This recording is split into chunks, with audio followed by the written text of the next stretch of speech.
Hey everyone, this is Ben Eubanks, host of We're Only Human. I hope that you are having a great day and I'm excited you're here with us. So today you're going to hear a conversation I recorded recently for a live stream our team ran around frontline workers. What are they thinking about? What are they prioritizing? What are their challenges? And how can we help them as employers? One of the sponsors on our event was Fountain. And what Fountain does is, honestly, they help some of the biggest companies out there to hire and keep their frontline workers. They've done some incredible work there with UPS, with Aimbridge Hospitality, as you'll hear today in the conversation. And so today's discussion will be with Conrad Riddle. He's over at Aimbridge Hospitality, one of the largest hospitality groups in the U.S. that you've probably never even heard of. And Conrad talks about some of the opportunities and challenges that exist around supporting those workers. Really great session. It was a hit in the live stream, and I know you're going to enjoy it here. Let's jump into the conversation with Conrad. Don't conduct your analysis in isolation because data is so incredibly powerful.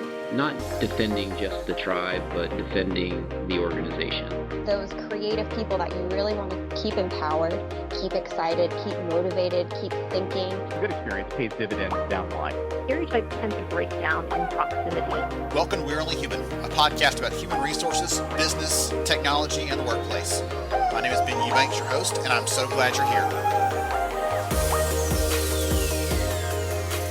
Hey everyone, we're so glad you're here with us at the live stream today. And I love chatting with our different guests and taking notes on their strategies, their approaches, what they're learning, all those sorts of things. And so I'm really excited to be here because Conrad and I are going to have some conversation around what you can be thinking about when it comes to serving the candidates who are in your pipeline, on getting them through there faster, on creating better experiences once they're in the door, all those sorts of things. So welcome. Glad to have you. Thanks, Ben. Happy to be here. It's going to be a fun conversation. Before we get to some of the good stuff, we're going to talk about all the nuts and bolts and all those things. Take a minute and tell the audience more about who you are and what you do, please. Yeah, I lead the HR, technology, and shared services team for Aimbridge Hospitality.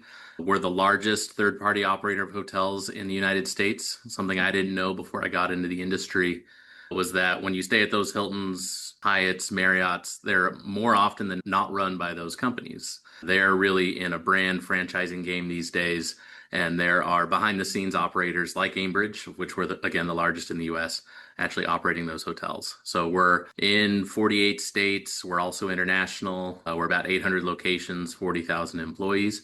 And again, I'm leading the HR technology, frontline experience, shared services group for that company. Which I'm sure is completely calm and sedate, and there's not anything that happens at a fast pace around there. All right, so I'm excited to talk about this piece of it because as you and I were chatting a little bit ago before we started here, one of the things that I said to you and you were like, oh yeah, right on, was that for many of your frontline workers, those people out there making a bed, serving someone at a front desk, fixing maintenance, all those sorts of different roles that are in the organization there, those people never are going to come in and say, hey, Conrad, I'm going to see you face to face. It's all digital. It's all virtual. They may see a manager, but otherwise it's pretty remote. So for those people, the way you can reach them and connect is the HR technology piece. If that's correct, talk about that a little bit and what that feels like on the receiving end as an employee in that context. Yeah, I think there are two major levels of experience. You mentioned them. One is the manager. The manager owns the part they've always owned. Like we're not a replacement for management.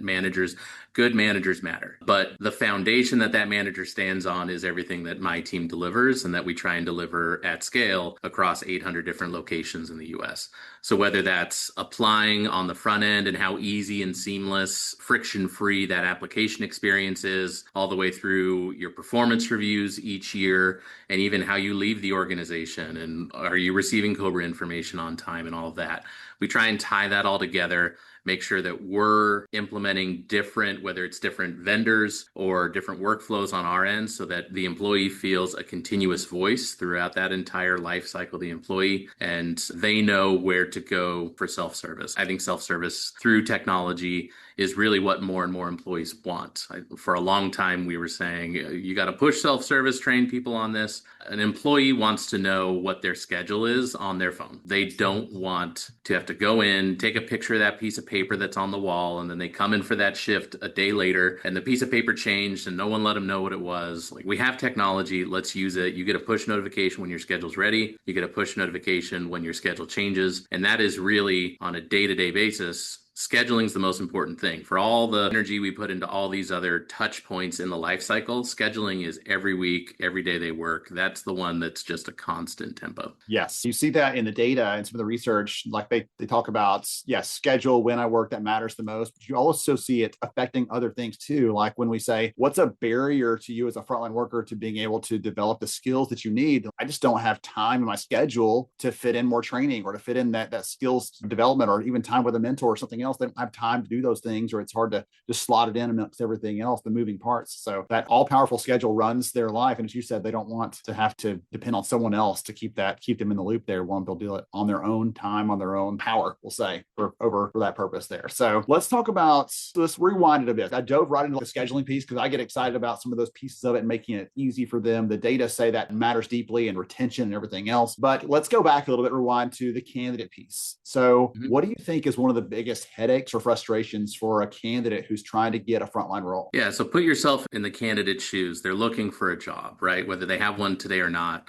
They're putting in applications everywhere, and then you might not hear for weeks, often months. The best of systems might auto dispossess you and you'll hear something within a day or two. But I've applied for positions. I know what this is like, where you get that rejection email like 6 months later, and you're like, I forgot I even applied to that job. Like, you would have been better off not sending me anything. Yep. At this point, I forgot. But what we wanted to do, and we got there with Fountain, one of our newer vendors, was make it so that someone could apply. By the way, an important non-friction point is that they don't have to log in. These application systems that require you to have an email and create a login might make perfect sense if you're applying to IBM or you're applying to Google or some white collar position. But when we talk about frontline workers, they're on their mobile phones and they don't want to do all this account accessing where you have to go back through an MFA and log into your email back and forth. You're losing half of your applications when you have an experience like that.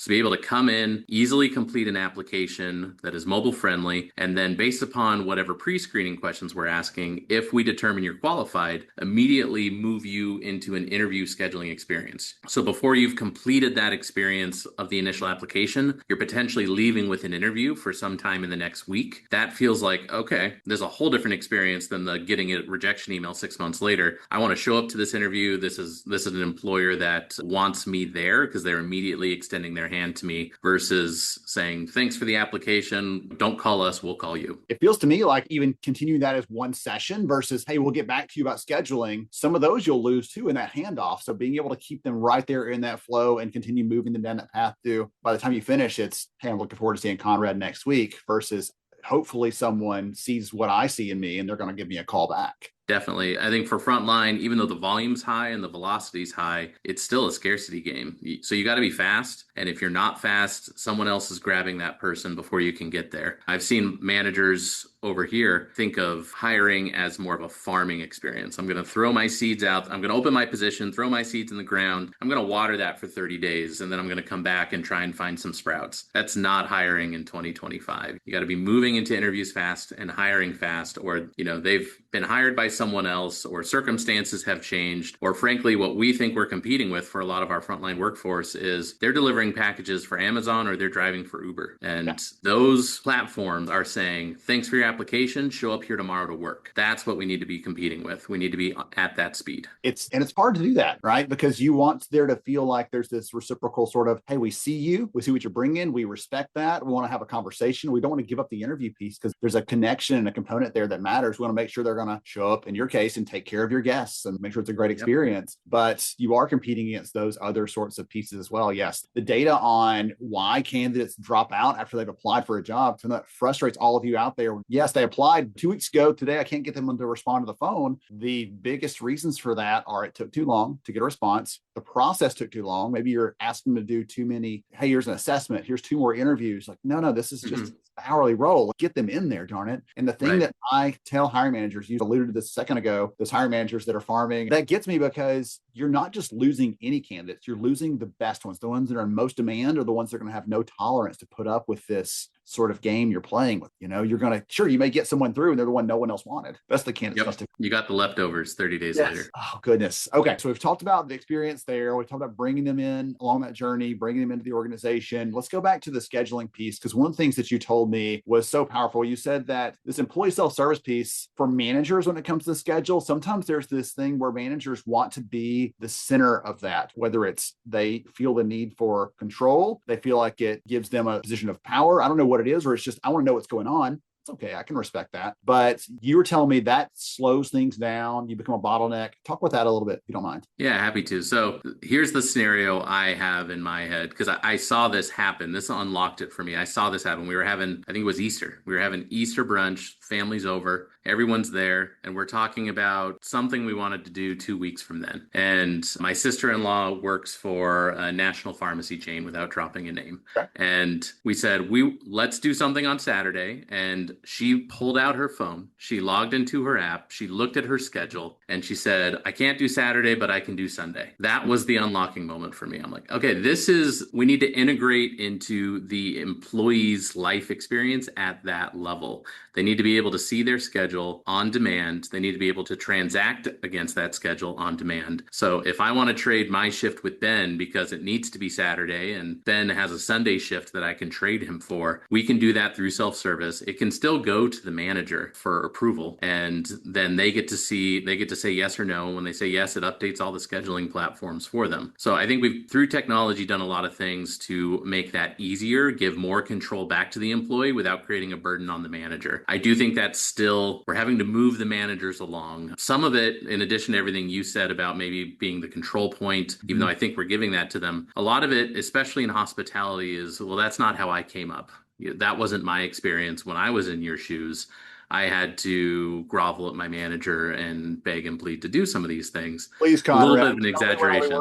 Yes. It's a little bit of an exaggeration, but not quite. So we're preaching the message of to managers. This is going to save you time. You ultimately need your shifts covered, and we're your ally in making sure that happens.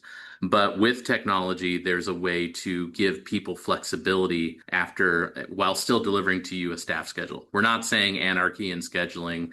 I know there are organizations that say employees pick their own hours, and we're not there, but there's a middle ground here. Yes, there's a middle ground where people actually have a say. People have a little bit of flexibility and freedom there with each other. I think that's one of the things that gets me is, in a world, any role in the frontline world, and I probably will say this multiple times on the live stream for all of you out there listening in, just put up with me, sorry. But in that world, we can't let them have some of the freedoms that someone else could. They're not going to be making someone's bed while sitting on their own couch, right? They've got to be there physically there on site. So the other kinds of flexibility you can offer, there's a degree of novelty and excitement around that. You're talking about this thing that seems to us to be, well, obviously you would do that. And yet, as you said, whether it's a mindset thing, it's a lack of technology thing. Some people are using antiquated technologies that don't let them do that. Or they've got that sheet they put up on the bulletin board in the office. That's the only way they're people in the loop on their schedules. And you're missing a chance to give them a degree of flexibility. And for those companies, it becomes a differentiator. It becomes a reason for people to want to work there and continue there. I don't just say that off the top of my head. The data showed that even when you have some schedule tools like you're talking about here, the flexibility there,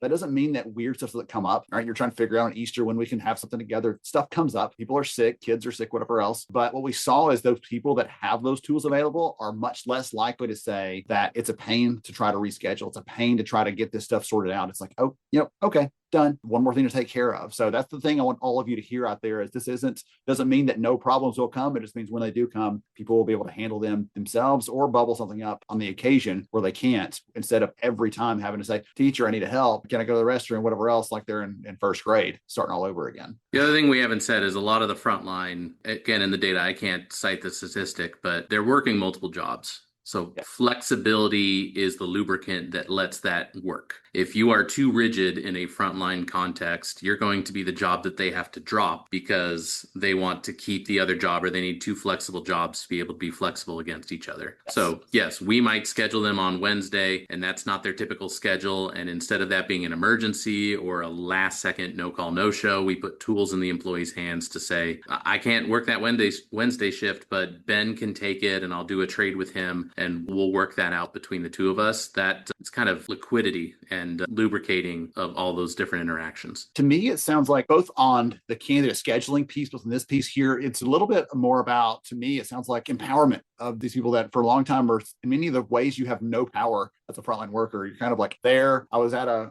theme park yesterday with a family, I'll call it out. And the poor 16-year-old kid who was doing the register, the lady in front of me was just chewing him out over something silly with the price that wasn't ringing up, and like her pizza wasn't right. And so she's just getting all over him. And I'm like, they have absolutely no freedom in their work. They have no respect in many cases. And giving them a little bit of empowerment can make that shift, can make the job more fulfilling overall to them. So I wanted to ask you something that's, again, a little bit off the wall. So I hope you're ready. Yeah. You were an HR generalist before, so you can handle it all. So you're quick on your feet. What is something that you and your team have accomplished in the last year or so that you're just proud of? Whether it's serving your people or something else you've accomplished, you've stood at this technology. It doesn't matter to me what it is, but I'm kind of curious. I want the audience to hear someone who's doing this every day. Like there's some good things happening. Yeah. So in just the last 6 months, we've partnered with Fountain to replace our ATS and onboarding experience. And while it's giving all of the automation and flexibility and time to fill that we've been alluding to along the way, we also know through the automation of different onboarding tasks that a manager would have in a previous platform had to initialize or push, or honestly in the front line, a lot of it is just kind of herding cats through the process, right? Hey, you need to complete this one more form. That's up next. Please make sure you sign it today so that we can start you in 3 days like we're planning. All of that nudging has been automated. And when we measure that, we've given back 40 to 50,000 hours to our frontline managers just in the last few months. That's a huge investment back into the business. And in a time when, managers are being asked to do more than ever, in addition to giving all this flexibility and better frontline applicant experience, the ability to turn to our managers and say, yes, I'm bringing change to you. And I totally understand that nobody likes change at first, but I promise in 6 months, the amount of efficiencies that are here, it's going to be incomprehensible that you could have ever worked without it going forward. Yes. You're going to be grateful at the end of this, right? Any change is tough, but you're going to be grateful at the end. We haven't talked about onboarding really as part of this. And again, high volume hiring comes with high volume onboarding. Typically we're getting you in, you got to be productive as quickly as possible. Anything that you want to touch on that front as far as, hey, this is a key thing to think about, or something that's we've done that we're excited about. You talked about taking something off their plate there. I think that's a good thing to call out, but anything else you want to touch on from an onboarding perspective? Yeah, what we used to struggle with was we had national packages that would give all the federal forms that you need to give, and even down to the state forms that you needed to give. It was clunky and it was slow, and the manager had to do all of the poking. So what we have now is something that can actually read the requisition. And for those of you that are in the industry, you'll understand how novel of a concept this is. Every ATS platform I ever had, you had to build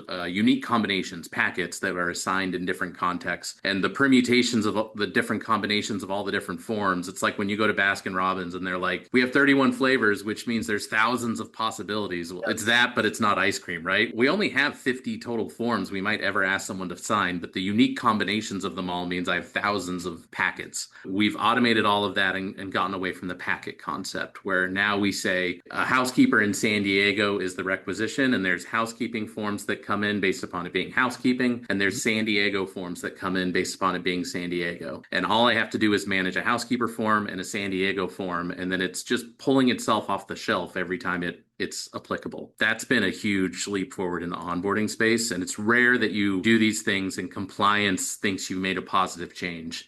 But compliance is in love with me right now because I know I have 100% onboarding compliance, and we did not have that before. Conrad's going to get flowers from the compliance team. Thank you. Thank you for keeping us above board. We appreciate that. Okay, man, this has been fun. Again, thank you to the Fountain team for putting us together. And as you can hear, that Conrad and the whole team over there are getting some good value out of that conversation. So for all of you listening in, again, give Fountain a shout out for their good work here. If someone wants to connect with you, Conrad, and just chat with you about industry stuff, here they learned something new from you today or whatever else, you okay if they reach out on LinkedIn? Yeah, LinkedIn's the place to find me, Conrad Riddle. And if there's not many of us, but the one at Aimbridge Hospitality, that's me. That's the one. Okay, excellent. Wonderful. Well, thank you again for joining me today, for sharing some of your insights. I've always appreciated a deep dive into the world of hospitality. It's all to see it on the consumer side. It's fun to go behind the scenes and see what's happening back there. So thank you for helping all those people be ready to meet us and greet us with a smile and everything else behind the scenes. Thank you so much. You're welcome. Thank you. To everybody else out there, stay tuned for more good stuff coming right up. Thank you so much for joining me on the show today. I'm honored to have you as a listener. If you enjoyed this episode, please take 10 seconds to rate it at iTunes, Stitcher, or wherever you listen to your podcast. Also, if you know a friend that could benefit from today's conversation, please pass it their way. After all, a rising tide lifts all ships. To see show notes, sponsor information, and our full show archives, visit onlyhumanshow.com.